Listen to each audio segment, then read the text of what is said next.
Hej og velkommen til. Mit navn er Frederik Grønholdt Petersen, og jeg skal i dag hjælpe dig med at tilføje tekst, billeder, altså indhold på din forside. Hvis du har haft med Magento admin-systemet at gøre før, så er den her video nok ikke noget for dig, men mere til de personer, som aldrig har set Magento før og har en interesse i at arbejde med det.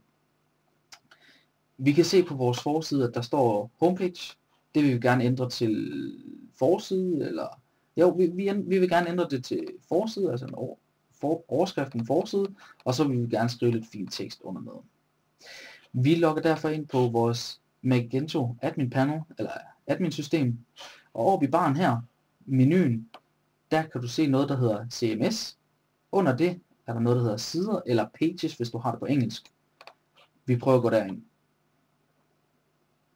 Når vi kommer ind på CMS og sider, så får vi en side, hvor du har en oversigt over de tilføjede sider. Vi finder den, der hedder homepage eller home, og klikker derind. Herovre i venstre side har vi en menu, hvor du kan vælge side, detaljer, indhold, design eller metadata. Vi prøver at gå ind under indhold. Indhold, der får du en fuld editor næsten, som du kender det fra Word af, hvor vi bare kan gå ind og rette i det, som vi har lyst til. Vi prøver at slette der, hvor der står homepage og skriver overskrift i stedet for. Og under neden kan vi skrive fin tekst.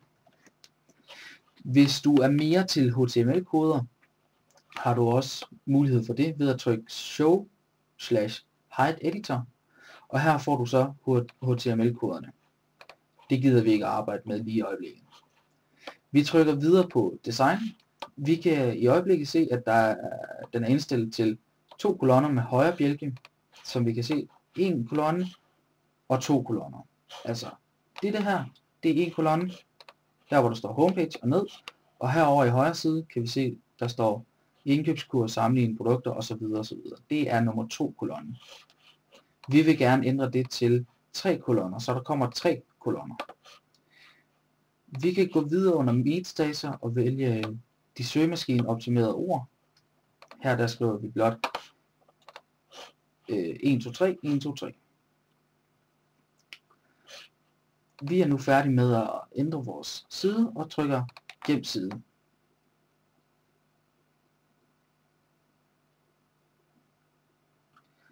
Siden er nu gemt. Vi går over på vores forside og trykker opdater. Vi kan nu se, at der er kommet en overskrift, og der er kommet noget fin tekst. Derudover kan vi se, at der er kommet en venstre kolonne, altså 1 kolonne, 2 kolonner og 3 kolonner. Jeg håber det her det var en hjælp til nybegynderne i Magento. Hvis du har nogle spørgsmål, så stil dem endelig under neden. Jeg håber vi snakkes ved.